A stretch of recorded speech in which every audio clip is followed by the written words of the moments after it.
అత్యాధునిక labs, international collaborations, advanced placements. మీ dream career ని రీచ్ అవ్వడానికి మీ best choice Godavari global university.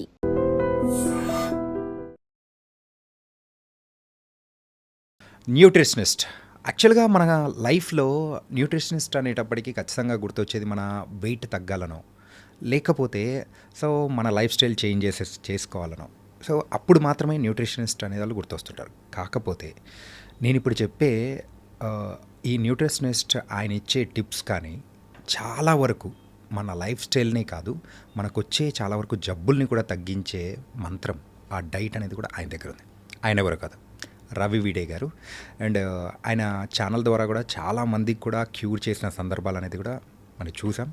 ఈరోజు మరి ఆయన ఆటో ఇమ్యూనో డిసీజెస్ గురించి ఆయన ఇస్తున్న సలహాలు కానీ, దాని ద్వారా తగ్గి మరి చాలామంది కూడా హ్యాపీ లైఫ్ అనేది కూడా లీడ్ చేస్తూ ఉన్నారు. అది ఎంతవరకు నిజమా కాదా అనేది కూడా తెలుసుకోవాలని ఉంది కదా.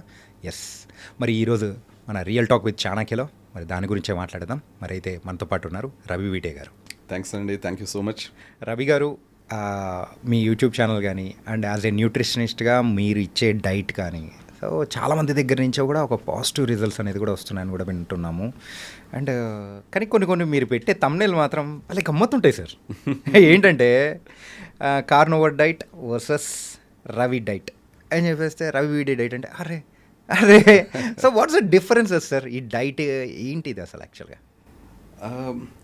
ఏంటంటే, సో కార్నివార్ డైట్ ఉంది, కీటో డైట్ ఉంది, అలాగే కొంచెం డిఫరెంట్ డైట్స్ చాలా ఉన్నాయి. యాక్చువల్లీ నేను కూడా ఒక డైట్ ప్రిపేర్ చేశాను అనమాట. దాని పేరు రవి వీడే డైట్, నా పేరు మీద పెట్టాను. అంటే ఇనిషియల్లీ ఈ డైట్ ప్రిపేర్ చేసిన చాలా కాలం క్రితం, అప్పుడు నా పేరు మీద పెట్టలేదు, జస్ట్ ఏంటంటే ఈ డైట్ వాడండి అని చెప్పి ఇచ్చేవాడిని. కానీ చాలామంది ఏంటంటే మీ వేరే వాళ్ళు పేరు పెట్టుకుంటున్నారు, వేరే మార్చిన డైట్ అని, కాదో వేరే డైట్ అని పేరు పెడుతున్నారు. మాకు రికగ్నైజ్ చేయడానికి ఈజీగా ఉంటుంది, మీది కూడా ఒక డైట్కి పేరు పెట్టండి అంటే సరే అని చెప్పి రవి వీడే డైట్ అని పెట్టాను. అయితే నాది ఒక సింగిల్ డైట్ అంటూ ఉండదు. ఇప్పుడు కిడ్నీ ఇష్యూస్కి డిఫరెంట్ డైట్ ఉంటుంది, ఆటో ఇమ్యూన్కి డిఫరెంట్ డైట్ ఉంటుంది. ఆటో ఇమ్యూన్ డిసీజెస్ అంటే సోరియాసిస్, రొమటాయిడ్ ఆర్థరైటిస్ ఇలాంటి వాటి. అండ్ డయాబెటీస్కి డిఫరెంట్ డైట్ ఉంటుంది, లివర్ హీల్ అవ్వడానికి డిఫరెంట్ డైట్ ఉంటుంది. సో ఇలాగా డిఫరెంట్ డైట్స్ ఉన్నప్పుడు ఒకటే నేమ్తో డైట్ ఎలాగా అని అనుకునేవాడిని యాక్చువల్లీ. సో అందుకని నేను ఇనిషియల్గా చాలా కాలం పాటు ఒక డైట్ కంటూ నా పేరు పెట్టడం నాకు నచ్చలేదు యాక్చువల్లీ.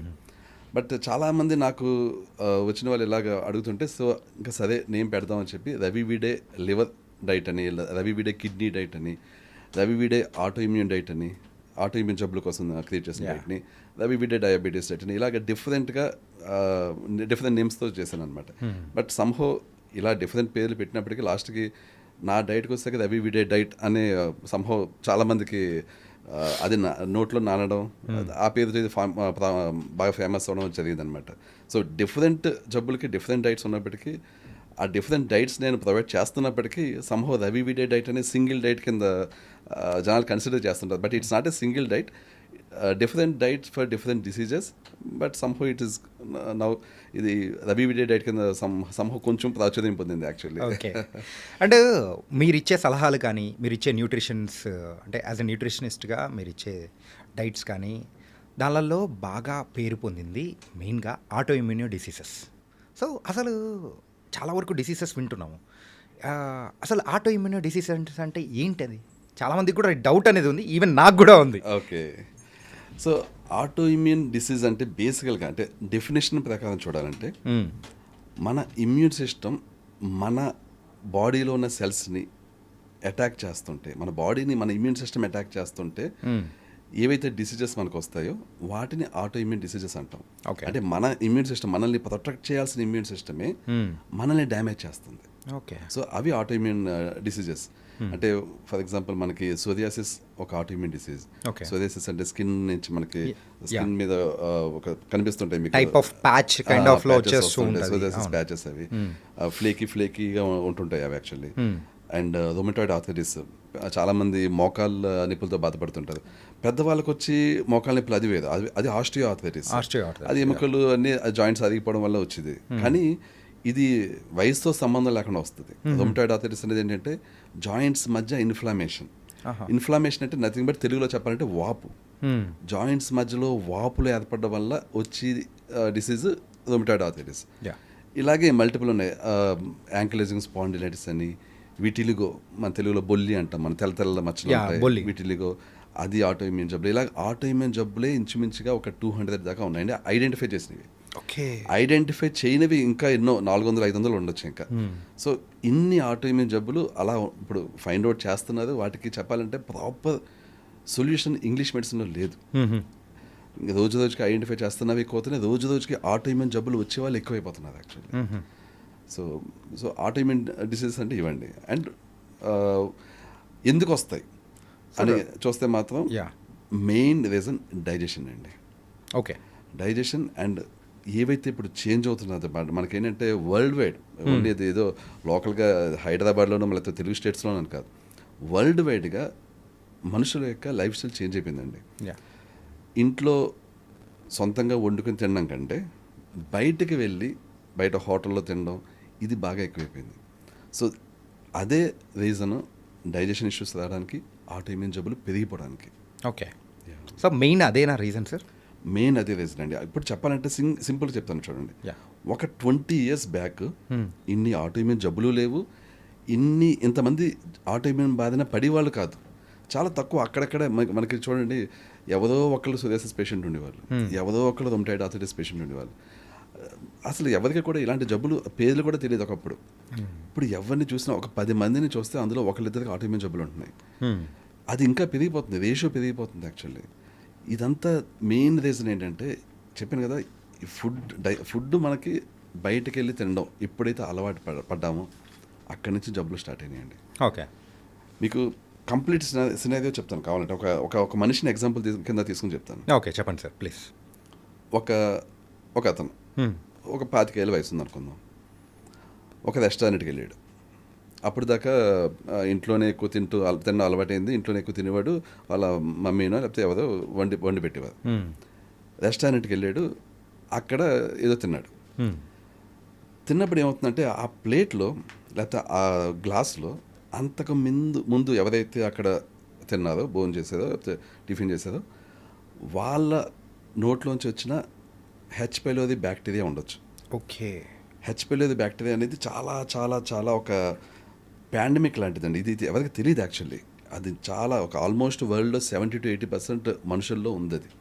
My God. ఇది ఒకప్పుడు లేదు ఇలాగ. ఒకప్పుడు మహా అయితే 5%-10% పాపులేషన్లో ఉంది, వరల్డ్ పాపులేషన్లో. నేను చెప్పేది ఎక్కడో లోకల్ ఒక దేశంలో కాదు, వరల్డ్ పాపులేషన్లో 5-10% ఉండి హెచ్ పైలోది బ్యాక్టీరియా. ఇప్పుడు ఆల్మోస్ట్ 70-80%, అంటే ఒక 10 మందిని తీసుకుంటే 7-8 మందికి స్టమక్లో హెచ్ పైలోది బ్యాక్టీరియా ఉంటుంది. Sir it was really dangerous. Exactly. And doctors అయితే మొదట్లో దాన్ని ఫిక్స్ చేసేవాళ్ళు. ఇప్పుడు ఇంకా వచ్చిన ప్రతి ఒక్కళ్ళలోనూ హెచ్ పైలోది బ్యాక్టీరియా ఉంటే వదిలేసే అని చెప్పి వదిలేస్తున్నారు దాన్ని. అయితే ఇప్పుడు ఇందాక నేను చెప్పిన సినారియోలో రెస్టారెంట్కి వెళ్ళాడు. అంతకుముందు అప్పుడు దాకా అతనికి హెచ్ పైలోది బ్యాక్టీరియా లేదు స్టమక్లో. అంతకుముందు వచ్చిన వ్యక్తి అక్కడ గ్లాస్ తాగాడు, పెట్టాడు, అతని బ్యాక్టీరియా అక్కడ ఉంది గ్లాస్. ఇతను అదే గ్లాస్లో తాగుతున్నాడు, లేకపోతే అదే స్పూన్తో తింటున్నాడు. వచ్చింది ఈ హెచ్ పైలోది బ్యాక్టీరియా కడుపులోకి వెళ్ళింది. ఒకప్పుడు ఏంటంటే మనుషులంతా రోజు ఎక్సర్సైజ్ చేసి, అంటే కష్టపడి కూలి పని, వ్యవసాయం ఇలాంటివి, ఫిజికల్ ఫిట్నెస్ అనేది ఏదో ఒక రూపంలో ఉండేది. ఉండడం వల్ల ఏమైందంటే స్టమక్లో యాసిడ్ జనరేషన్ బాగుండేది. సో ఒకప్పుడు వాళ్ళకి ఒకవేళ హెచ్ పైలోదితో ఇలా తాగినా తిన్నా అది ఇలా స్టమక్లోకి వెళ్ళినంటే యాసిడ్ చంపేసేది. ఇప్పుడు ఈ 25 ఏళ్ళ వయసున్న యువకుడు ఎక్సర్సైజ్ చేయట్లేదు, 20 ఏళ్ళ దాకా బాగానే హెల్తీగా ఉన్నాడు. ఈ 5 ఏళ్లలో అతని స్టమక్లో ఉండి హెచ్సిఎల్ ప్రొటెక్షన్ తగ్గింది, యాసిడ్ ప్రొటెక్షన్ తగ్గింది. ఎందుకంటే ఎక్సర్సైజ్ చేయట్లేదు, అంత యాక్టివ్గా లేడు మనిషి. సో ఒకప్పుడు మన పాత జనరేషన్లో వాళ్ళు స్ట్రాంగ్గా ఎలా ఉండేవారో, స్ట్రాంగ్గా ఏదో పనులు చేసేవారో అలా చేయకుండా ఎక్కువసేపు టీవీలు చూడడం, ఎక్కువసేపు ఇంకా పెద్దగా యాక్టివిటీ లేకపోవడం, సో ఆటలు గేమ్స్ ఇలాంటివి లేకపోవడం, దీనివల్ల ఏంటంటే కొంచెం స్టమక్ యాసిడ్ తగ్గింది. ఇప్పుడు ఈ వ్యక్తి రెస్టారెంట్కి వెళ్ళి ఏదైతే తిన్నాడో, హెచ్ పైలోది బ్యాక్టీరియా నోట్లోంచి వెళ్ళిందో స్టమక్లోకి, సఫిషియంట్ అమౌంట్ ఆఫ్ యాసిడ్ లేకపోవడం వల్ల ఆ బ్యాక్టీరియా చావలేదు. అది వెళ్ళి ఏం చేస్తుంది, స్టమక్ లోపల అది స్క్రూ టైప్లో ఉంటుంది, ఏదో స్క్రూ బిగించినట్టు ఇలా స్క్రూ బిగిస్తాం మన చెక్కల్లో అలా ఉండి దాని షేపే అలా ఉంటుంది. అదేం చేస్తుంది, స్టమక్ లోపలికి స్క్రూ బిగించేసుకుంటుంది. అది రాదు, ఇంకా అక్కడ ఉండిపోతుంది అలాగా. సో ఏమవుతుంది, అది అక్కడ ఉండి ఆ పార్ట్ ఆఫ్ స్టమక్ నుంచి ఇంక యాసిడ్ జనరేట్ అవుతుంది. అది వచ్చి ఎక్కడ స్క్రూ బిగించుకుందో అక్కడి నుంచి యాసిడ్ జనరేట్ అవుతుంది ఇంకా. సో ఏంటి ఆల్రెడీ కొంత యాసిడ్ జనరేషన్ తగ్గింది. ఈ బ్యాక్టీరియా ఒక బ్యాక్టీరియాకి సంబంధించిన ఒక్క కణం వెళ్ళింది అక్కడికి, అది అక్కడ యాసిడ్ జనరేషన్ ఆపింది. ఇది 5% 10% స్టమక్లో ఆక్యుపై చేసింది అనుకోండి, పెద్దగా ఇష్యూస్ అవ్వవు. ఓకే. కానీ అది అలాగ పెరుగుతూ అది మళ్ళీ లోపలికి వెళ్ళి పిల్లల్ని పెడుతుంది అది. ఓస్లీ అంటే ఒక్కటి వెళ్ళిందంటే చాలు. చాలు. సో ఇంకా దాని ఫ్యామిలీని కాదు, జనరేషన్స్ మొత్తం వచ్చేస్తుంది. సో దాంతో ఏమవుతుందంటే అది పిల్లల్ని పెడుతుంటుంది. సో 5% కాస్త 10%, 15% అలాగా అమౌంట్ ఆఫ్ స్టమక్ని అది ఆక్యుపై చేస్తుంటుంది. అది ఎప్పుడైతే 30-40% ఆక్యుపై చేస్తుందో మన స్టమక్ యాసిడ్ బాగా తగ్గిపోతుంది. స్టమక్ యాసిడ్ తగ్గిపోయినప్పటి నుంచి తేనుపులు స్టార్ట్ అవ్వడం, గ్యాస్, డైజెషన్ సరిగ్గా అవ్వకపోవడం, ఫుడ్ ఏదైతే అసలు బేసికల్గా మన స్టమక్లో ఫుడ్ పేస్ట్ అవుతుంది. మనకి ఏదైతే టూత్ పేస్ట్ అలాగే మన పేస్ట్గా అయిపోతుందో అలాగే మనం ఏం తిన్నా స్టమక్లో జరిగేది ఏంటంటే పేస్ట్ అవ్వడం. ఓకే. అంటే ఇన్ఫ్యాక్ట్ మనం చెప్పుకోవాలంటే మన లాంగ్వేజ్లో అరిగించుకోవడం కాదు, అరిగించుకోవడం జరిగేది ఇంటెస్టైన్స్లో, ప్రేగుల్లో. ఓకే. ఇక్కడ జరిగేది పేస్ట్ అవ్వడం. ఓకే. ఇది పేస్ట్ కరెక్ట్గా అయితేనే ఇంటెస్టైన్స్లో బాగా అదుగుతుంది. యాక్చువల్లీ అదగడం అంటే నా అది ఏంటంటే బేసికల్లీ చాలామందికి తెలీదు. అదగడం అంటే ఈ పేస్ట్ అయిన ఫుడ్లోంచి న్యూట్రియంట్స్ అని బాడీ లాక్కోవడం, మొత్తం మనకు విటమిన్స్, మినరల్స్, ప్రోటీన్స్ అన్నీ కూడా లాక్కోవడం అనేది జరిగేది ఇంటెస్టైన్స్లో. స్టమక్లో జరిగేది మనం పొట్టలో అరగడం అని అంటాం, దాన్ని కూడా అరగడంలో ఇది ఒక పార్ట్, పేస్ట్ అవడం ఒక పార్ట్. యాక్చువల్లీ అది కూడా అరగడం అనేది ఓవరాల్ ప్రాసెస్. అరగడం అంటే డైజెస్ట్ అవ్వడం, ఓవరాల్ ప్రాసెస్లో పేస్ట్ అవడం అనేది ఒక స్టెప్. ఆ పేస్ట్ అయిన దాంట్లోంచి న్యూట్రియన్స్ లాక్కోవడం అనేది సెకండ్ స్టెప్. సో అరగడం అనేది స్టమక్లోనే అవుతుంది, ఇంటెస్టైన్స్లోనే అవుతుంది, బట్ ఆ స్టెప్స్ డిఫరెంట్ అనమాట. పేస్ట్ అయిన దాంట్లోంచి న్యూట్రియన్స్ లాక్కోవడం ఇంటెస్టైన్స్లో అవుతుంది. బట్ ఇక్కడ ఈ అబ్బాయి విషయంలో ఏమైంది, ఇప్పుడు 25 ఏళ్ళ యువకుడు వెళ్ళి తిన్నాడు, ఆ వ్యక్తికి హెచ్పైవి ఫస్ట్ ఆ రోజు వచ్చింది. అది మెల్లిమెల్లిగా ఏమైందంటే 1 సంవత్సరం అయ్యేసరికి 2 ఏళ్ళు అయ్యేసరికి అమౌంట్ ఆఫ్ హెచ్పైవి బ్యాక్టీరియా పెరిగి అతని స్టమక్ యాసిడ్ బాగా తగ్గింది. సో 25 ఇయర్స్ అయినా ఇప్పుడు ఆ వ్యక్తికి ఎంటర్ అయిన హెచ్పైవి కాస్త 28 ఇయర్స్కి యాసిడ్ బాగా తగ్గిపోయి డైజెషన్ ఇష్యూస్ క్రియేట్ చేయడం స్టార్ట్ చేసింది. ఓకే. ఆ వ్యక్తికి అప్పుడు తెలుస్తుంది తేన్పులు వస్తున్నాయి, సరిగా అవ్వట్లేదు ఇలాగని చెప్పి. ఇది మొత్తం కంప్లీట్ సిస్టమ్ని ఎఫెక్ట్ చేస్తుంది. అంటే మనకి స్టమక్లో ఉన్న హెచ్పైవి అది స్టమక్లో యాసిడ్ తగ్గిస్తే దీనివల్ల ఏమవుతుంది, ఇంటెస్టైన్స్లో డైజెషన్ సరిగ్గా అవ్వదు. ఎందుకు, స్టమక్లో పేస్ట్ అవ్వాల్సింది సరిగ్గా పేస్ట్ అవ్వలేదు. ఇంటెస్టైన్స్కి వచ్చేసరికి అన్డైజెస్టెడ్ ఫుడ్స్ అలా వస్తాయి. ఇప్పుడు పేస్ట్ అయితే అందులోంచి అన్ని లాక్కుంటుంది మన బాడీ. పేస్ట్ అవ్వలేదు, ఇక్కడ ఏం లాక్కుంటుంది, సరిగ్గా లాక్కోదు, కష్టపడుతుంది, అక్కడ ట్రై చేస్తుంది అక్కడ ఏదైనా డైజెస్ట్ చేద్దామని చెప్పి. కానీ ఏమవుతుందా, ఈ ప్రాసెస్లో ఏమవుతుందంటే అన్డైజెస్టెడ్ ఫుడ్ కాబట్టి సరైన స్పీడ్లో డైజెస్ట్ అవ్వదు, కిందకి వెళ్తుంది సరైన స్పీడ్లో, స్లోగా వెళ్తుంది. స్లోగా వెళ్ళినప్పుడు ఏమవుతుందంటే మనం బేసికల్గా ఒక ప్లేట్లో ఏదన్నా ఫుడ్ వండింది అలా పెట్టేసి ఉంచేసాం అనుకుందాం, 1 డే పోయికి ఏమవుతుంది, మీరు చూస్తే పాచి పెట్టేస్తుంది. అవును, నథింగ్ బట్ ఫంగస్. అదే ప్రాసెస్ మన ఇంటెస్టైన్స్లో అవుతుంది. ఓకే. ఫుడ్ అన్డైజెస్టెడ్ వెళ్ళింది, సో అది మన బాడీ నుంచి బయటికి వెళ్ళలేదు, ఎక్కువసేపు ఉండిపోయింది. ఏమవుతుంది, అది చిన్న ప్రేగుల్లోనే ఫంగస్ని, బ్యాక్టీరియాని అలా పెంచుకుంటూ పోతుంది. ఓకే. ఈ చిన్న ప్రేగుల్లో ఏదైతే ఫంగస్ ఫామ్ అవుతుందో ఆ ఫంగస్సే ఆటోఇమ్యూన్ జబ్బులకి రీజన్ అండి. సార్, మీరు ఇందాక ఒకటి చెప్పారు, ఆటోఇమ్యూన్ డిసీజెస్ అంటే యూజువల్గా దానికి సంబంధించిన డైట్స్ అనేది కూడా మేము ఇస్తూ ఉంటాము అని చెప్పేసి. సోరియాసిస్ మెయిన్గా మీరు ఓన్లీ 500 వరకు చెప్పారు, అందులో కొన్ని తీసుకుందాం, అన్నీ లేకుండా. సో సోరియాసిస్ అండ్ అలాగే ఇంకొకటి బొల్లి. సో మెయిన్గా దీని గురించి మాట్లాడుకుందాం. ఓకే. సో ఏ స్టేజ్లో ఉన్నప్పుడు మెయిన్గా ఈ బొల్లికి మీరు ఆ డైట్ అనేది కూడా ఇస్తూ ఉంటారు, దాన్ని తగ్గించడం అనేది ఎలా పాసిబిలిటీ అవుతుంటుంది? ఓకే, ఇక్కడ ఈచ్ ఆటోఇమ్యూన్ జబ్బుకి డిఫరెంట్గా ఉంటుందండి. అంటే డైట్ ఆల్మోస్ట్ సేమే ఉంటుంది, కానీ ఆటోఇమ్యూన్ జబ్బు క్యూర్ అయ్యి పర్సంటేజ్ డిఫరెంట్గా ఉంటుంది. అంటే సోరియాసిస్, బొల్లితో పాటు నేను రొమటాయిడ్ ఆర్థరైటిస్ కూడా తీసుకుంటాను. దానికి కారణం ఏంటంటే ఈ 3 సాధారణంగా చాలా మందిలో ఉంటాయి, అండ్ ఈ 3టికి నేను కంపారిజన్ చేస్తే మీకు బాగా తెలుస్తుంది యాక్చువల్లీ. ఓకే. ఫస్ట్ రొమటాయిడ్ ఆర్థరైటిస్కి వద్దాం. రొమటాయిడ్ ఆర్థరైటిస్ ఏంటంటే ఎంత హెవీగా ఉన్నప్పటికీ వితిన్ 15 డేస్లో పెయిన్స్ తగ్గిపోతాయండి. మీరు ఇచ్చే డైట్తో. ఇక్కడ డైట్తో పాటు డైజెషన్ కూడా ఫిక్స్ చేయాలి. ఓకే. డైట్ ఒక్కటే ప్రామాణికం కాదు, diet along with good digestion within 15 days pains తగ్గిపోతాయి. అంటే లైక్ మీరు అన్నట్టు లైఫ్ స్టైల్ అనేది కూడా చేంజ్ చేస్తారు. అలాంటి లైఫ్ స్టైల్ అనే కాదు, ఇప్పుడు బేసిక్ చెప్తాను చూడండి. ఇప్పుడు డైట్ మనం తీసుకుంటున్నాం, ఈ డైట్లో ప్రోటీన్ ఉంటాయి, ఫ్యాట్స్ ఉంటాయి, కార్బోహైడ్రేట్స్ ఉంటాయి. వీటిని కరెక్ట్గా డైజెస్ట్ చేసేలాగా డైజెస్టివ్ ఎంజైమ్స్ కూడా ఇవ్వాలి మనం. ఇప్పుడు జస్ట్ డైట్ తీసుకున్నాం అనుకోండి, ఆ డైట్ తీసుకున్నా కూడా అది డైజెషన్ కాలేదనుకోండి, దానివల్ల మనకి ఏది బెనిఫిట్స్ ఉండవు. ఎందుకంటే అది బేసిక్ డైజెస్టే కావట్లేదు. అంతకుముందు ఉన్న ఇష్యూస్ అలాగే ఉంటాయి. కాబట్టి డైట్ డైజెస్ట్ అవ్వాలి. ఓకే. ఫర్ ఎగ్జాంపుల్ ఈ డైట్లో ఏంటంటే మేము నాన్ వెజ్ ప్రోటీన్స్ని మెడిసిన్లో వాడతాం. ఎలా అంటే ఇప్పుడు చికెన్ కానీ మటన్ కానీ any non veg except eggs తీసుకున్నప్పుడు ఏమవుతాయంటే ఈ ప్రోటీన్ ఏదైతే వస్తుందో ఈ ప్రోటీన్ ఎమినో యాసిడ్స్ కింద స్ప్లిట్ అయ్యి డైజెషన్ బాగుంటాయి. ఓకే. ఎమినో యాసిడ్స్ కింద స్ప్లిట్ అయ్యి బాడీలోకి వెళ్ళాక మన మైండ్ దాన్ని, ఈ బ్రెయిన్లో హైపోథాలమస్ అని ఒక పార్ట్ ఉంటుంది, అది మెయిన్ వీటిని ఐడెంటిఫై చేసి మా డైట్లో ఉన్న ప్రోటీన్స్ని, అన్ని డైట్లో చెప్పట్లేదు, మా డైట్లో ఉన్న ప్రోటీన్స్ని ఓకే నాకు చాలా స్వచ్ఛమైన ప్రోటీన్స్ వచ్చినాయి, స్వచ్ఛమైన ఎమినో యాసిడ్స్ వచ్చినాయి, నేను దీన్ని మెడిసిన్లా యూజ్ చేసుకుని బాడీని హీల్ చేయొచ్చు. ఎందుకంటే మన బాడీ హీల్ అయ్యేది ప్రోటీన్స్తోనే. మన బాడీ టిష్యూ రిపేర్ మన బాడీలో జరిగేది ఓన్లీ ప్రోటీన్సే, కార్బోహైడ్రేట్స్ అయ్యో ఫ్యాట్స్ అయ్యో. ఓకే. ఓన్లీ ప్రోటీన్స్ మాత్రమే బాడీని హీల్ చేస్తాయి, బాడీని క్యూర్ చేస్తాయి. మనం ఎక్సర్సైజ్ చేసాం, మజిల్స్ పెరుగుతాయి. ఎలా పెరుగుతాయి? ప్రోటీన్స్ అనేది ఇస్తేనే మనకు ఆ మజిల్ అనేది కూడా గ్రోత్ అనేది వచ్చేస్తుంది. ఎగ్జాక్ట్లీ. అది మనం ఎక్సర్సైజ్ చేసినప్పుడు టిష్యూ డ్యామేజ్ని రిపేర్ చేసిన ప్రోటీన్ రిపేర్ చేస్తేనే అప్పుడు కండలు పెరుగుతాయి అనమాట. సేమ్ అలాగే ఏదన్నా ఇష్యూ ఉంటాయి, స్కిన్ ఇష్యూ అవ్వచ్చు, జాయింట్స్ ఇష్యూ అవ్వచ్చు, ఎనీ ఇష్యూ, దాన్ని ఫిక్స్ చేయాలంటే ప్రోటీన్స్ కావాలి. ఆ ప్రోటీన్స్ మన డైట్లో పర్ఫెక్ట్గా వస్తాయి అన్నమాట. అండ్ మెడిసిన్లో పనిచేస్తాయి. అన్ని డైట్స్లో పనిచేస్తుంటే పని చెయ్యవు. దానికి రీజన్ ఏంటంటే మనం వాటి ఫుడ్స్లో మనం ఏదైతే మన డైట్లో వాడతామో అందులో ఈ ప్రోటీన్స్ని మెడిసిన్ లాగా, ఈ నాన్ వెజ్ ప్రోటీన్స్ని మెడిసిన్ లాగా పని చేయకుండా చేసి ఇంగ్రీడియంట్స్ ఉంటాయి.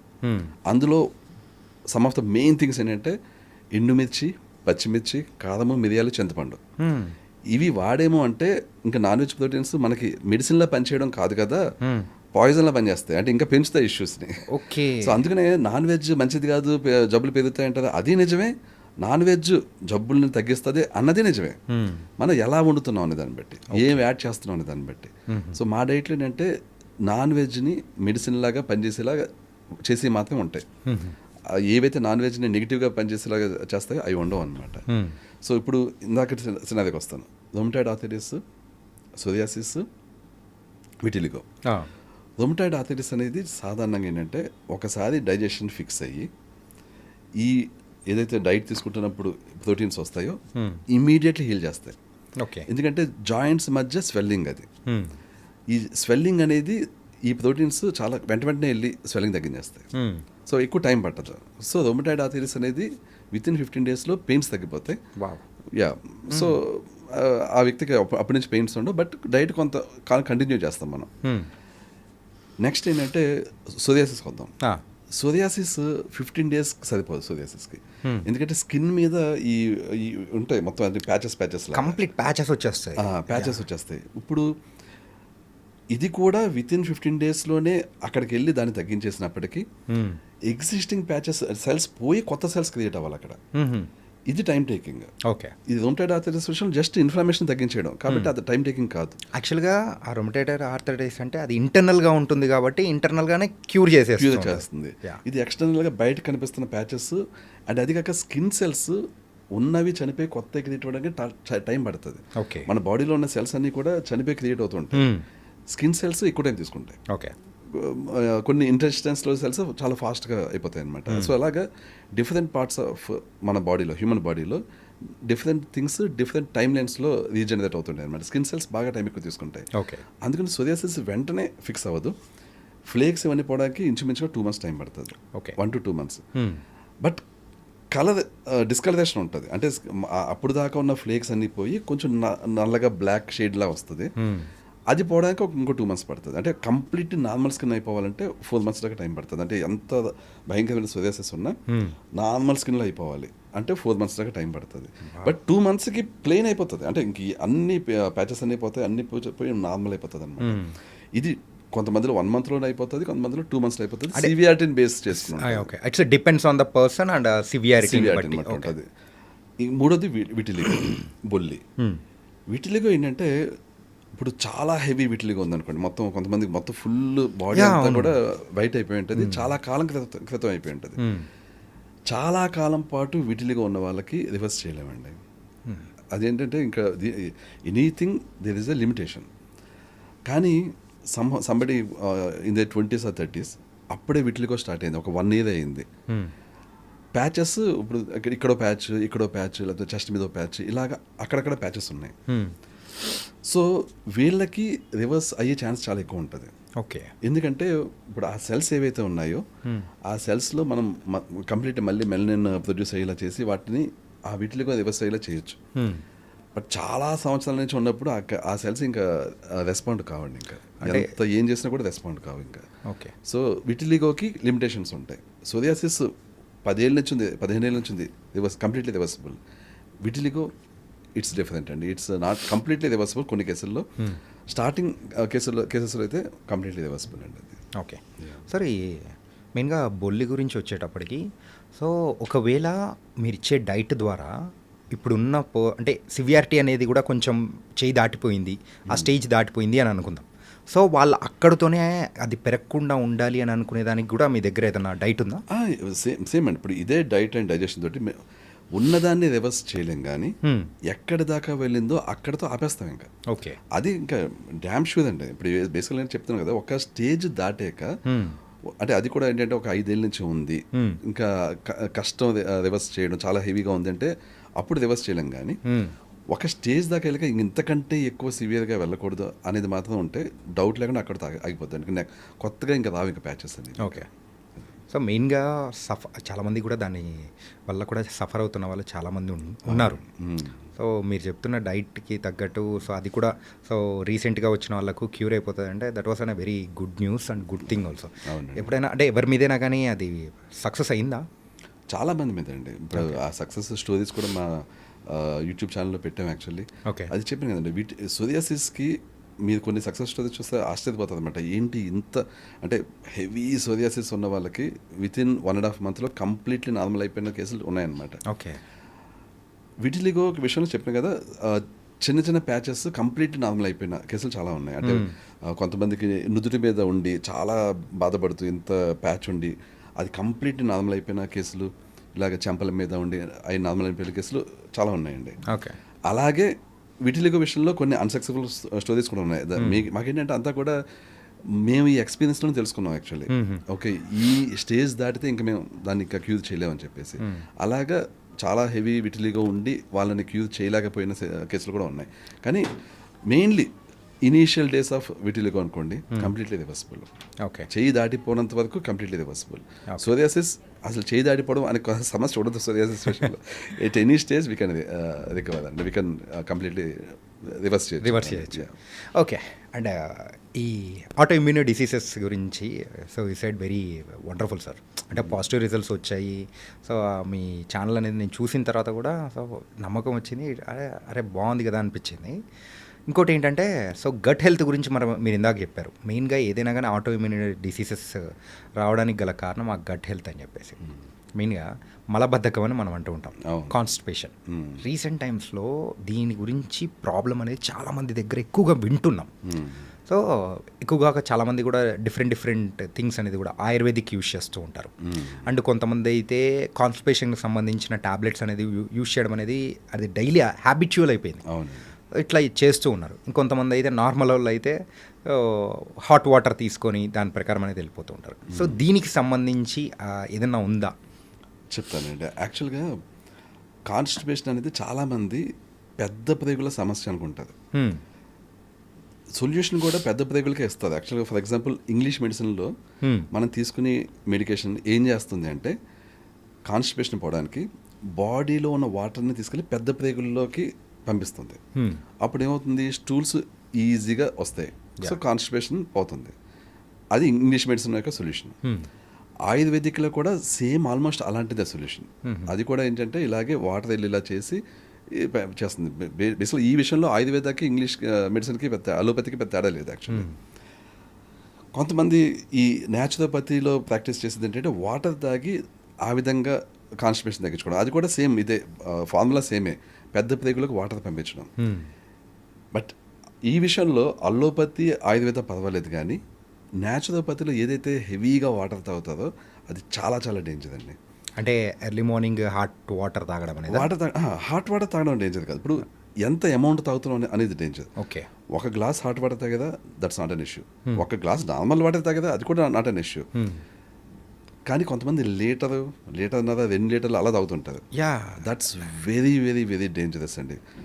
దానికి రీజన్ ఏంటంటే ఒక్కసారి ఇలా ఒక 1 year తాగేదండి. 1 year తాగేది వాళ్ళ కాన్స్టిపేషన్ ఫిక్స్ అయింది, అంతా బాగానే ఉంది. కానీ ఒక్క బ్యాడ్ డే వస్తుందండి. ఆ డే వాళ్ళ బాడీలో ఒక పార్ట్ పర్మనెంట్గా డ్యామేజ్ అవుతుంది. ఏం సార్? నిజం. నేను అనేక కేసులు చూసిన కాబట్టి చెప్తున్నాను. అదేంటంటే పెద్ద ప్రేగులకి చిన్న ప్రేగులకి మధ్య కనెక్టింగ్ ఒకటి మూతలాగా ఉంటుంది అనమాట. దాన్ని ఇలియోసికల్ వాల్వ్ అంటాం మనం. వాల్వ్ అది. ఆ వాల్వ్ ఏంటంటే ఎప్పుడు చిన్న ప్రేగుల్లోంచి మ్యాటర్ పెద్ద ప్రేగుల్లోకి రావాలి అనేది డిసైడ్ చేసి ఆ టైంలో ఓపెన్ చేస్తుంది. ఇప్పుడు డైజెస్ట్ కాని ఫుడ్ ఉందనుకోండి చిన్న ప్రేగుల్లో, ఇది ఓపెన్ అవ్వదు, ఇంకా డైజెస్ట్ అవ్వాలని వెయిట్ చేస్తుంది. డైజెస్ట్ అయ్యాక ఇది ఓపెన్ అవుతుంది, ఇది మ్యాటర్ అంతా ఇందులోకి వస్తుంది పెద్ద ప్రేగుల్లోకి. ఇది చాలా ఇంపార్టెంట్ అనమాట ఈ వాల్వ్, ఇలియోసికల్ వాల్వ్ అనేది.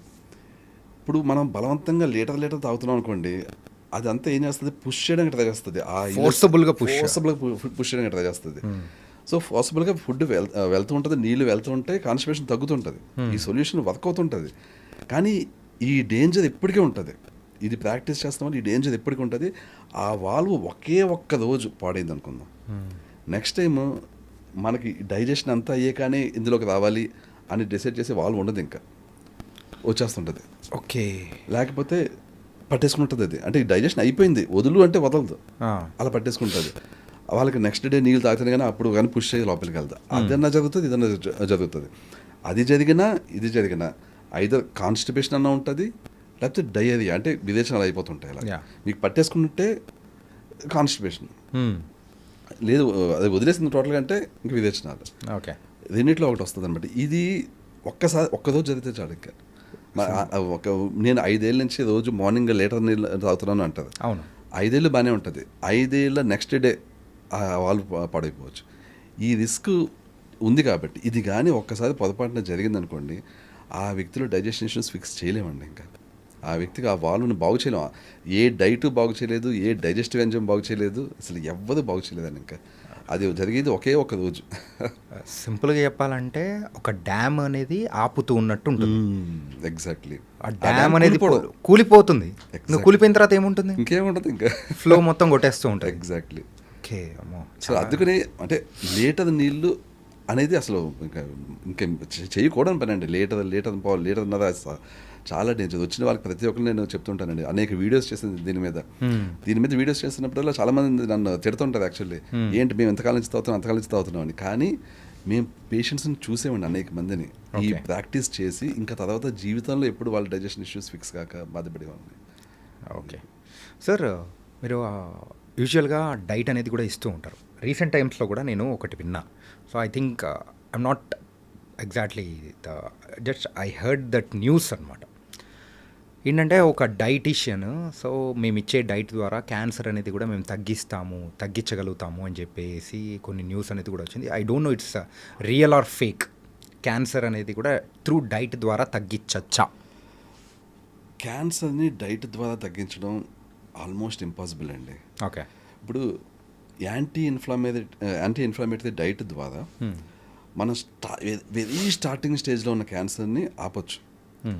కానీ వెరీ స్టార్టింగ్ స్టేజ్లో ఎవరి క్యాన్సర్ని గుర్తించదు, అసలు తెలియదు ఎవరికి. క్యాన్సర్ అనేది ఫస్ట్ ఫైండ్ అవుట్ అయ్యే టైంకి ఆల్రెడీ చాలా సెల్స్ క్యాన్సర్ బారిన పడి ఇంక ఇరివర్సిబుల్ ఉంటుంది అనమాట. క్యాన్సర్ అందుకని ఈవెన్ మా డైట్లో మేము అందుకని క్లెయిమ్ కూడా చేయం, అసలు ట్రై కూడా చేయం. క్యాన్సర్ పేషెంట్స్ని అసలు మేము తీసుకోమండి అసలు. ఎందుకంటే మా డైట్లో ఏమవుతుంది, సెల్స్ అన్నీ కూడా ఎనర్జెటిక్గా అయ్యి చాలా బాగా పనిచేస్తాయి. అంటే ఇది క్యాన్సర్ సెల్స్ కూడా. క్యాన్సర్ సెల్స్ కూడా ఓకే, ఓకే. మామూలు సెల్స్ ఎలాగ మంచి హెల్దీగా అవుతాయో క్యాన్సర్ సెల్స్ కూడా హెల్దీగా అయ్యి, ఇంకా క్యాన్సర్ చెప్పాలంటే త్వరగా పెరిగిపోతుంది యాక్చువల్లీ. సో అందుకని మేము అసలు క్యాన్సర్ అనేది టచ్ చేయం అనమాట. ఏ క్యాన్సర్ పేషెంట్ని మేము క్లెయిమ్ కూడా చేయం అసలు క్యాన్సర్కి ఇంకా ఇంగ్లీష్ మెడిసిన్, కీమోథెరపీ, రేడియేషన్ ఇవి తప్ప వేరే కరెక్ట్గా ఏవి లేవండి. ఇప్పుడు ఎవరైనా క్లెయిమ్ చేస్తున్నారంటే వాళ్ళు మోసం చేస్తున్నట్టే లెక్కండి. ఎందుకంటే చాలామంది ఇలాంటి వాళ్ళని కూడా చూసాం. క్యాన్సర్ స్టార్టింగ్ స్టేజ్లో ఏంటో అంటే అలోపతి అంటే కంప్లీట్ హేట్ ఉండి, అలోపతి అని మరి అంత హేట్ చేయాల్సిన ఇదేం కాదు అది. ఇప్పుడు ఇలాంటి స్టేజ్లో కీమోథెరపీ, రేడియేషన్ కరెక్ట్ సొల్యూషన్స్. చాలామంది అలోపతి అంటే సైడ్ ఎఫెక్ట్స్, ఇది మంచిది కాదు, అలోపతి మంచిది కాదు అన్న వ్యూ ఉండిపోయి వెళ్ళకుండా ఇలాగా ఎవరైతే ఫేక్గా మేము క్యాన్సర్ని క్యూర్ చేస్తాం అంటుంటారో వాళ్ళ దగ్గరికి వెళ్తారు. అది కాస్త స్టేజ్ దాటేస్తుంది. అప్పుడు ఫైనల్ స్టేజ్లో ఇంకా తట్టుకోలేక అప్పుడు వెళ్తారు అలోపతిక్ మెడికల్ డాక్టర్స్ దగ్గరికి. అక్కడికి వెళ్ళాక వాళ్ళు ఏం చేయలేదు, చేతులు ఎత్తేస్తారు. ఇది చాలామంది చూసామండి. ఇలాగ మా దగ్గరికి వస్తుంటారు పేషెంట్స్. మేము చెప్తాం క్లియర్గా, మీరు వాళ్ళ దగ్గరికి వీళ్ళ దగ్గరికి వెళ్ళకండి, ఫలానా హాస్పిటల్ క్యాన్సర్కి చాలా బాగుంటుంది, అక్కడికి వెళ్ళండి, ఇలాగ వాళ్ళని గైడ్ చేస్తుంది తప్పించి ఇలాగ అంటే వచ్చేది కదా ఏదో ఒక డైట్ ఇచ్చేద్దాం అనేది మాత్రం అస్సలు చూడమండి. పేషెంట్స్ హెల్త్ అనేది చాలా చాలా ఇంపార్టెంట్ అండి. మేము ఎప్పుడైనా వచ్చినప్పుడు ఈ పేషెంట్స్ మేము క్యూర్ చేయలేమని తెలిసినప్పుడు వాళ్ళని కరెక్ట్గా గైడ్ చేసి పంపిస్తాం తప్పించి మేము ప్రయోగాలు చేయమండి యాక్చువల్లీ. ఓకే, క్యూర్ చేయగలం అన్నప్పుడే ఆ పేషెంట్ని హ్యాండిల్ చేస్తాం. అండ్ రీసెంట్ టైమ్స్లో కూడా సో ప్రతి ఒక్కరు యూత్ ఎక్కువగా సఫర్ అవుతున్న ప్రాబ్లం అనేది ఒకటి ఉందన్నమాట. ఏంటంటే మ్యారేజెస్ అందరూ కూడా లేట్ మ్యారేజెస్ అనేది చేసుకుంటున్నారు. ఆ టైంలో పిల్లలు పుట్టడం అనేది కూడా కష్టమవుతుంది, ఇన్ఫర్టిలిటీ. దాని ద్వారానే ఏమో సో బయట మొత్తం సో ఐయుఎఫ్ ఆ ట్రీట్మెంట్స్ కానీ ఆ ఒక సెంటర్స్ అనేది కూడా ఎక్కువ పెరిగిపోతున్నాయి. అవునండి. సో ఇప్పుడు మన డైట్ ద్వారా సో ఆ ఇన్ఫర్టిలిటీ అనేది దాన్ని దాటుకునే అవకాశాలు ఏమైనా ఉన్నాయా?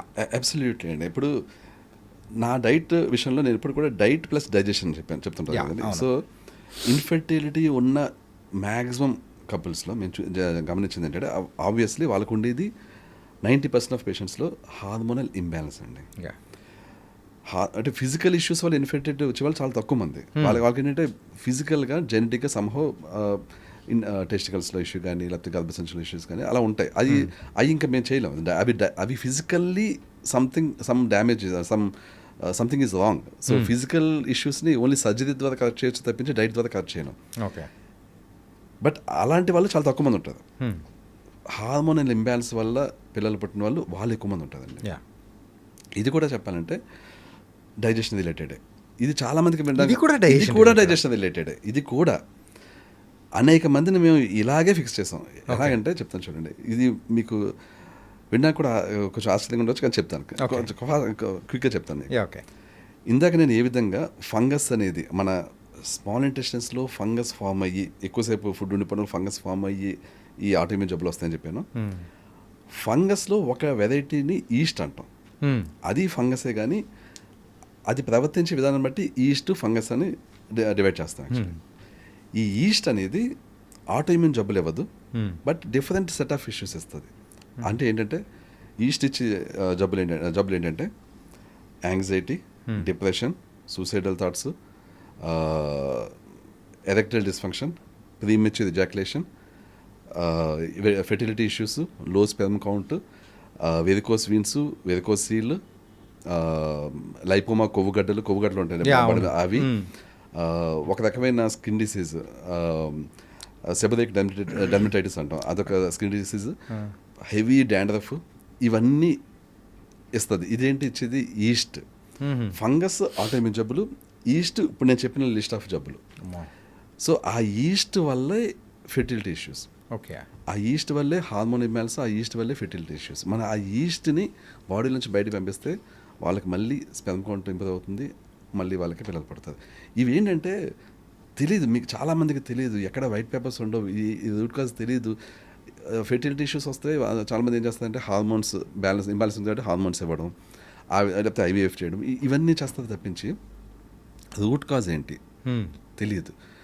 అనేక మందికి మేము రూట్ కాజ్ అనే ఈస్ట్ని క్లియర్ చేసి వాళ్ళ డైజెషన్ ఇంప్రూవ్ చేస్తే వాళ్ళకి ఆటోమేటిక్గా పిల్లలు పుట్టడం, వితిన్ 4 months 5 monthsలో వాళ్ళు ప్రెగ్నెంట్ అవ్వడం, పిల్లలు పుట్టడం ఇంత జరిగిందండి. సో రూట్ కాజ్ ఇప్పుడు ఐవీఎఫ్కి వెళ్ళడం, వీటన్నిటికీ వెళ్ళడం, అంత అనేక సంవత్సరాలు బాధపడడం, రూట్ కాజ్ని అసలు ఎవరైతే అడ్రస్ చేయట్లేదు. రూట్ కాజ్ని మనం ఫిక్స్ చేస్తే సింపుల్ థింగ్ అండి. ఇప్పుడు నేను చెప్పిన దాన్ని బట్టి మీకు అర్థమవుతుంది. డైజెషన్, గట్, మన గట్లోనే అంతా ఉందండి. గట్ని మనం కరెక్ట్గా చూసుకుంటే, డైజెషన్ కరెక్ట్గా చూసుకుంటే 90% ఆఫ్ జబ్బులు భూమి మీద ఉన్న జబ్బులు 90% జబ్బులు గట్ వల్లే వస్తున్నాయండి. గట్ హెల్త్ బాగోపోతేనే వస్తున్నాయి. దాన్ని కరెక్ట్గా చూసుకుంటే ఫుల్ అసలు జబ్బులు అనేవి రావండి. ఓకే అది సార్. అంటే ఈ యాంగ్జైటీ, సూసైడల్ థాట్స్ అంటే అది బ్రెయిన్కి సంబంధించిన అంటే హార్మోనల్ థింగ్స్ అన్నమాట. మీకు ఆశ్చర్యంగా అనిపిస్తుంది కదా ఇప్పుడు. ఇది నేను ఇప్పటివరకు ఎక్కడా వినలేదు. This is an first time and also it was a shocking thing also. ఎలా చెప్పినా మీకు ఎలా అవుతుందంటే, ఈస్ట్ వల్ల వస్తుంది ఈ యాంగ్జైటీ, డిప్రెషన్ ఇవన్నీ. అవును. ఈస్ట్కి దీనికి కనెక్షన్ ఏంటంటే ఈస్ట్ మన స్మాల్ ఇంటెస్టైన్స్లో ఫామ్ అయినప్పుడు అది అక్కడే ఉండిపోదు. It moves to different parts of the body. అది స్కిన్ మీదకి వచ్చిందనుకోండి సెబరిక్ డెర్మటైటిస్ వస్తుంది, తలలోకి వచ్చిందనుకోండి డాండ్రఫ్ వస్తుంది. అలాగే అది లంగ్స్లోకి కూడా వెళ్తుంది. లంగ్స్లోకి వెళ్ళినప్పుడు ఏమవుతుందంటే మన బాడీకి జరగాల్సిన ఆక్సిజన్ సప్లై అంత పర్ఫెక్ట్గా జరగదు. మన బాడీలో నర్వ్స్ అనేవి కూడా పార్ట్, నరాలు అనేవి పార్ట్. నరాలకు కూడా ఎప్పుడు ఆక్సిజన్ సప్లై కావాలి.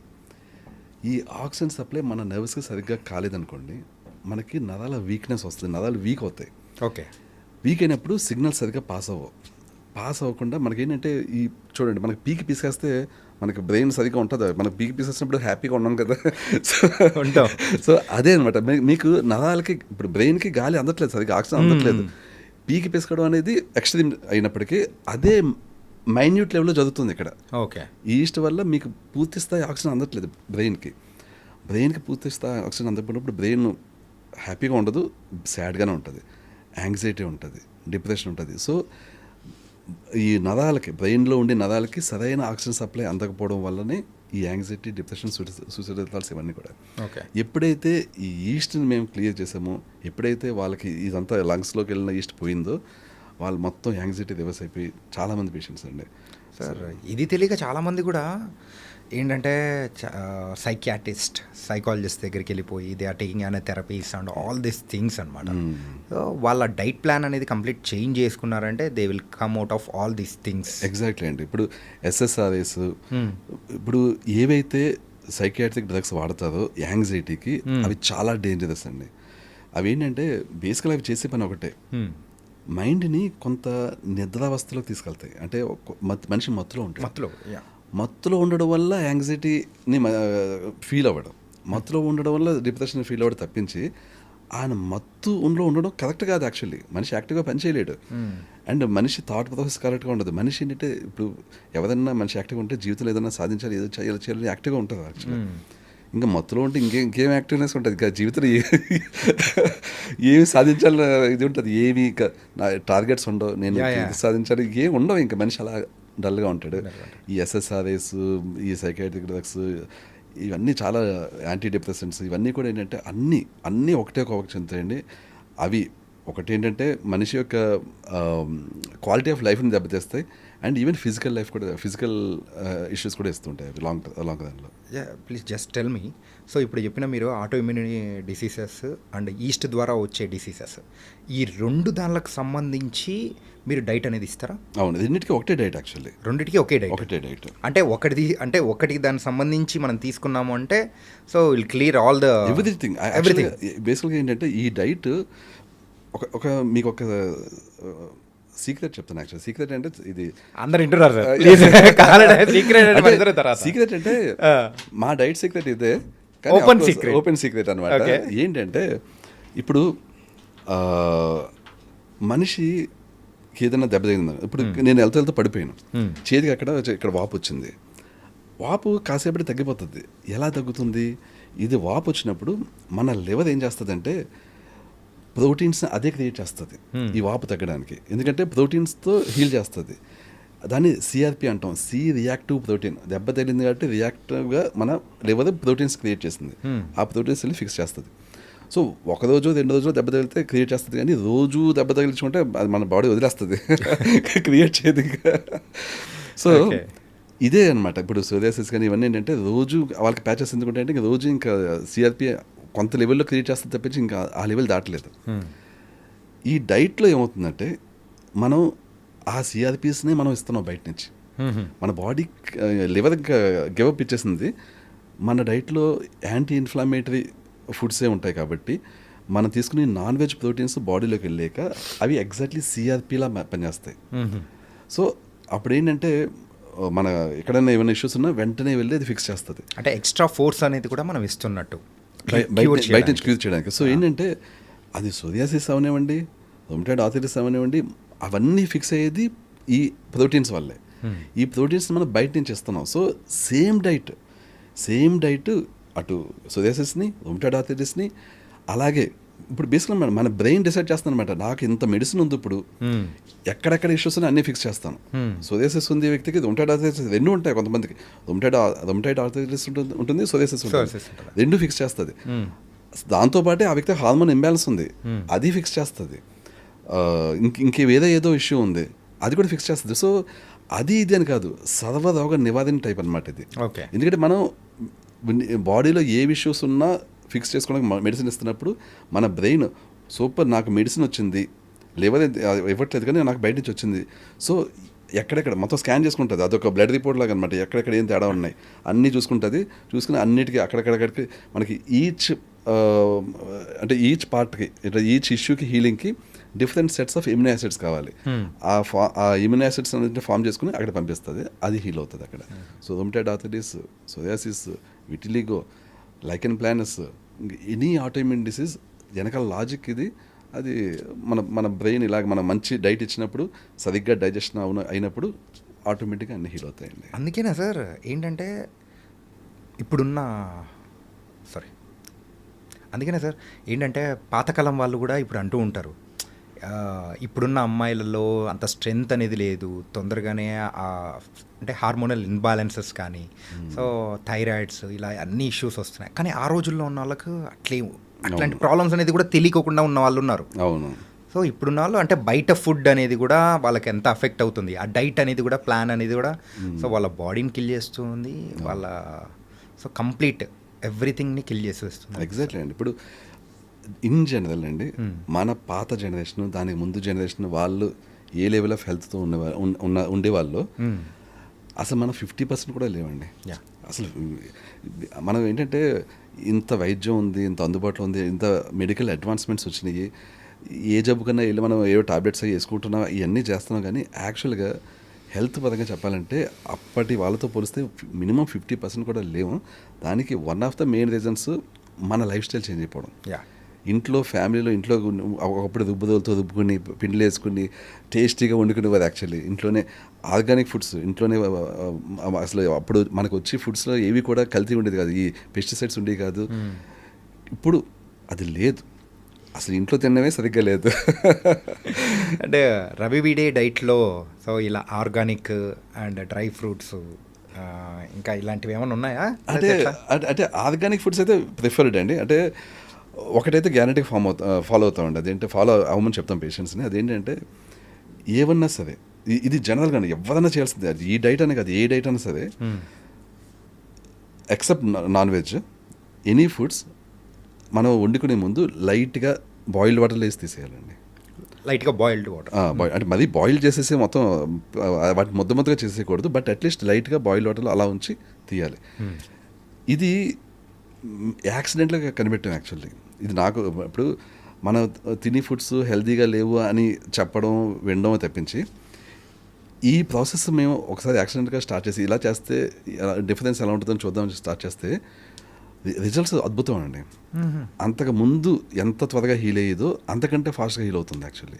అంటే దాని మీనింగ్ ఏంటంటే మనం తింటున్న ప్రతి ఎక్సెప్ట్ నాన్ వెజ్ మనకు వస్తున్న ప్రతి ఫుడ్ ఐటమ్స్లో పైన ఆ రెసిడ్యూస్ ఉంటున్నాయి, ఆ పెస్టిసైడ్స్ రెసిడ్యూస్, మరి ఏ రెసిడ్యూస్, బట్ మొత్తానికి అయితే వాటిని మనం ఈ ప్రాసెస్ చేయడం ద్వారా చాలా వరకు తీసేస్తున్నాం యాక్చువల్లీ. ఇదైతే అంటే డీప్ బాయిలింగ్ చేయాల్సిన అవసరం లేదు, ఎక్కువసేపు కూడా ఉంచాల్సిన అవసరం లేదు. కానీ ల్యూక్ వామ్ వాటర్ తోటి అలా పెట్టి ఒక 15-10 seconds అలా ఉంచి తీసేయడం అంతే. చిన్న స్టెప్పే ఆ. చాలా చాలా డిఫరెన్స్ ఇస్తుందండి. చాలా చాలా హెల్దీ అనమాట ఇది. ఓకే. దానివల్ల మనం తినే ఫుడ్ టేస్ట్ చేంజ్ అవ్వదు, వాటి టెక్స్చర్ చేంజ్ అవ్వదు, ఏం పేస్ట్ అయిపోవు, కానీ చాలా హెల్త్ బెనిఫిట్ ఉంటుందండి. సార్ మీ దగ్గరకు వచ్చే పేషెంట్స్ యూజువల్గా రీసెంట్ టైమ్స్లో ఎక్కువగా దేనికి అంటే ఏ ప్రాబ్లమ్కి సంబంధించి మిమ్మల్ని కన్సల్ట్ అవుతున్నారు అనుకోవచ్చు? ఎక్కువగా అయితే ఒకటి ఆటో ఇమ్యూన్ అండి. ఈ Autoimmune. సోరియాసిస్, రొమటాయిడ్ ఆర్థరైటిస్ ఇవైతే కామన్ అనమాట. ఎందుకంటే ఆ సంహో ఆటో ఇమ్యూన్ విషయంలో నా పేరు బాగా వెళ్ళింది ప్రజల్లోకి. Yeah. ఎందుకంటే ఒకళ్ళు తగ్గితే you are the famous for that only అన్నట్టు మార్క్ పడిపోయింది. యా. కానీ మేము ఓన్లీ ఆటో ఇమ్యూన్ అయితే చూడం. ఓన్లీ ఆటో ఇమ్యూన్కి ఏమి లిమిటెడ్ కాదు మేము. Type 2 diabetes, obesity, hormone imbalance, ఈ సెక్షువల్ ఇష్యూస్, ఇలా చాలా వాటికి మేము ఇస్తుంటాం. అసలు బీపీ అయితే చాలా ఈజీగా కంట్రోల్ చేస్తుంటాం actually. Really? Yeah, okay. Just with diet and digestion fix diet అంతే. బీపీ కంప్లీట్, అసలు బీపీ మెడికేషన్ తీసుకోవాల్సిన అవసరం ఉంటుంది. ఇంకా సార్ టైప్ 2 డయాబెటీస్ని రివర్సిబుల్ అనేది చేయొచ్చు అంటారా? అంటే రివర్సబుల్ అనేది అంటే మనం రివర్స్ చేయొచ్చు అని చెప్పేసి నేను అలా చెప్పేసాను యాక్చువల్లీ. దీనికి ఎలా అంటే రివర్సబులే ఎంత ఎక్స్టెంట్. ఇప్పుడు ఒక వ్యక్తికి 15 ఏళ్ళ నుంచి ఉందనుకోండి, మనం 15 ఏళ్ళ నుంచి ఉన్న డయాబెటీస్ని కంప్లీట్ రివర్సబుల్ చేయలేం, కానీ కంప్లీట్లీ చాలా ఈజీగా మేనేజ్ చేయగలం. అంటే ఆ వ్యక్తికి డయాబెటీస్ సంబంధించిన ఏ విధమైన సిమ్టమ్స్ ఉండవు, దానికి సంబంధించిన ఫ్యూచర్లో ఏదో బాడీ పార్ట్స్ డ్యామేజ్ అయిపోవడం, ఆ రోజుతోటి ఎప్పుడైతే టైప్ 2 డయాబెటీస్ పేషెంట్ వస్తుందో ఆ రోజుతోటి ఇంకా ఆ వ్యక్తికి డయాబెటీస్ సంబంధించిన కాంప్లికేషన్స్ తగ్గిపోవడం. ఇంకా అంటే ఫ్యూచర్లో హెవీ మెడికేషన్ మీద డిపెండ్ అవ్వకలేదు.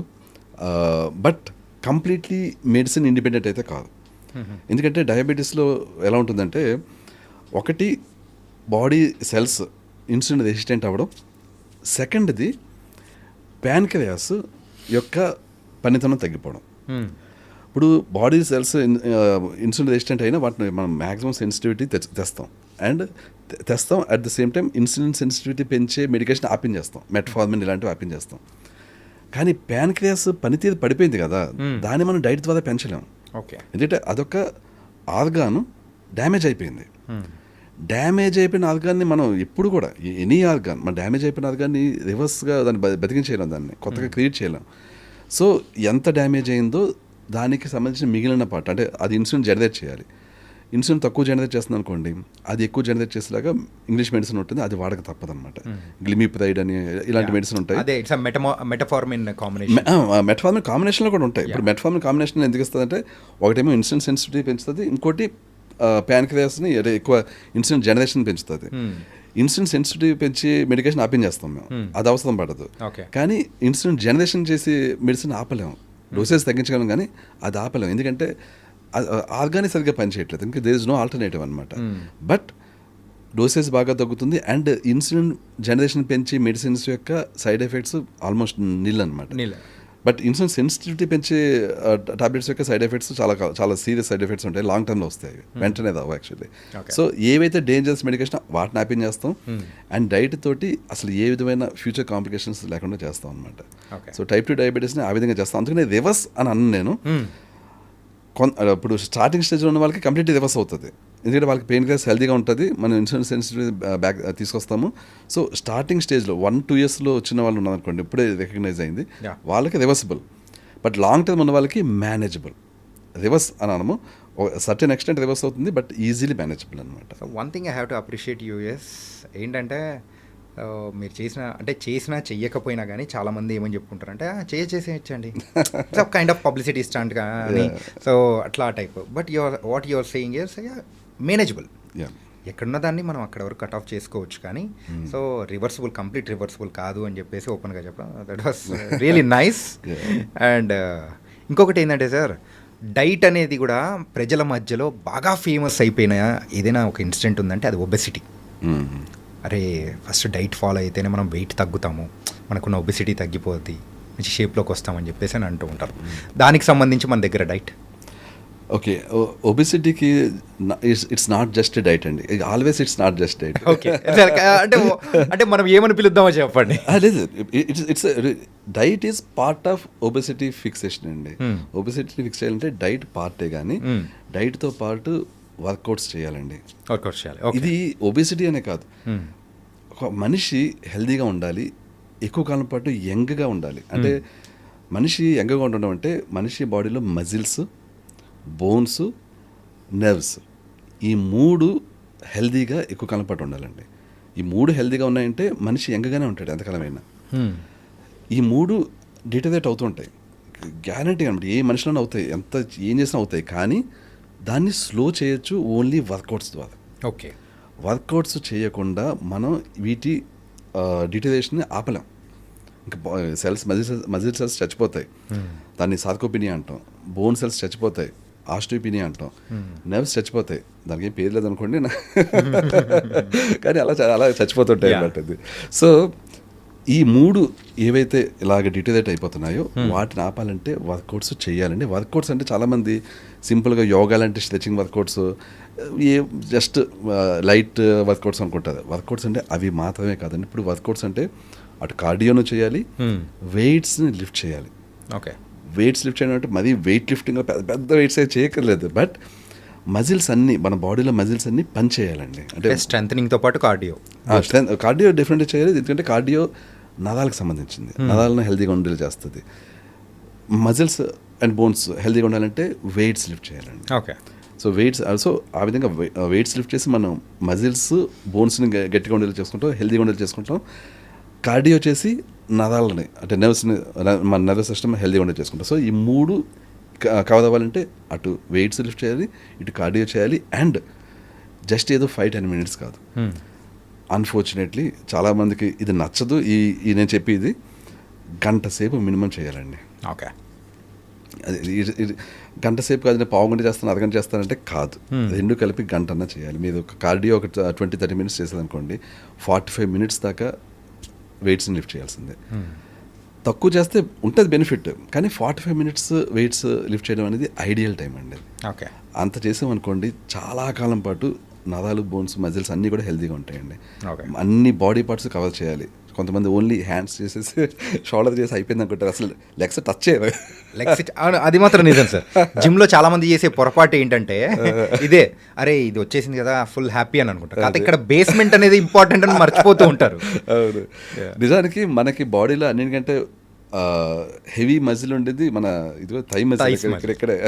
సో దాన్ని హెల్తీగా ఉంచుకుంటే నిజానికి బోల్డ్ అంత డయాబెటీస్ తగ్గుతుంది అనమాట. ఎందుకంటే మజిల్స్లోనే గ్లైకోజన్ స్టోరేజ్ అవుతుంటుంది. మనం తిన్న కార్బోహైడ్రేట్స్ గ్లైకోజన్ ఫార్మాట్లో వెళ్ళి మజిల్ సెల్స్లో స్టోరేజ్ అవుతుంది. ఓకే. సో మనకేంటంటే మన కార్బోహైడ్రేట్స్ తినడానికి సఫిషియంట్ ప్లేస్ దొరుకుతుంది అన్నమాట, స్టోరేజ్ స్పేస్. ఇప్పుడు ఆ మజిల్ తగ్గిపోయింది అనుకోండి, స్టోరేజ్ స్పేస్ ఉండదు, మన కార్బోహైడ్రేట్స్ తినే అర్హత కోల్పోతాం అనమాట మనం. సో అప్పట్లో ముందు తిన్నట్టే తింటున్నామంటే ఇంకా డయాబెటీస్ వచ్చేస్తుంటుంది. Okay. So it was nice sir. ఏంటంటే మెయిన్గా మీ గురించి తెలుసుకున్న తర్వాత నాకు ఒకటి మాత్రం అర్థమైంది ఏంటంటే ఆటో ఇమ్యూన్ డిసీజెస్ తగ్గించడంలో you are the master coming to the న్యూట్రిషనిస్ట్గా. So that was very good part. And ఈరోజు ఈ సెషన్ ద్వారా కూడా చాలామందికి కూడా అర్థమై ఉంటుంది మెయిన్గా ఆటో ఇమ్యూన్ డిసీజెస్ అంటే ఏంటి, దాని ద్వారా ఎంతమంది సఫర్ అవుతున్నారు, ఎలా తగ్గించుకోవాలి అని చెప్పేసి. And it was very nice. అన్ని దానిలకు రిలేటెడ్గా మన గట్ హెల్త్ అంటూ ఉంటే అమ్మబాబోయ్, మన గట్ హెల్త్ని మనం చాలా జాగ్రత్తగా చూసుకోవాలి, లేకపోతే మన చాలా కష్టం అని కూడా అనిపిస్తూ ఉంది. It was very very nice. And any few words about the final words about our today's session. It was very nice session అండి. ఎందుకంటే మీతో డిస్కస్ చేస్తూ ఈ విషయాలన్నీ అందరికీ తెలియజేయడం నాకు చాలా హ్యాపీగా ఉంది. అండ్ మీరు కూడా చాలా ఇంట్రెస్టింగ్గా అడిగేది క్వశ్చన్స్. యాక్చువల్గా మీరు అడుగుతున్న క్వశ్చన్స్ బట్టి నాకు అర్థం ఏంటంటే మీకు తెలిసిన వాళ్ళకి ఎవరికో కూడా కొన్ని ఇష్యూస్ ఉన్నాయి. యూజువల్లీ సార్ ఇన్ఫర్మేషన్ అది నుంచి లాగేది మీరు యాక్చువల్లీ లేదు సార్. యూజువల్గా చాలామంది కూడా దానికి సంబంధించి సఫర్ అవుతూ ఉన్నారు. సో అది చూస్తూనే ఉన్నాం. అంటే మన చుట్టుపక్కల ఉన్న వాళ్ళందరూ కూడా ఏదో ఒక ప్రాబ్లంతో సఫర్ అవుతున్నది. అది చాలామందికి కూడా రిలేటబుల్ ఉంటుంది. సో దాని ద్వారా వచ్చిన క్వశ్చన్స్ అండ్ మీ దగ్గర నుంచి కూడా మంచి మంచి ఆన్సర్స్ అనేది కూడా వచ్చాయి. Really thank you so much. And for more videos, please subscribe to iDream. Please subscribe to iDream. Please subscribe iDream. And please subscribe to iDream. For more videos, subscribe to iDream. please like, share and subscribe to the channel. Congratulations, iDream. Subscribe to iDream. Subscribe to iDream. So subscribe to iDream Media, iDream team అందరికి huge congratulations. Please subscribe iDream Media. Please subscribe to iDream. Subscribe iDream. Please subscribe to iDream.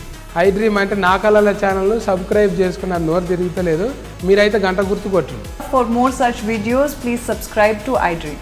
Subscribe to iDream. Please subscribe to iDream. Please subscribe iDream Media. Please do subscribe to iDream. Please subscribe to iDream Media. For best entertainment and information, please subscribe iDream. And don't forget to subscribe to iDream.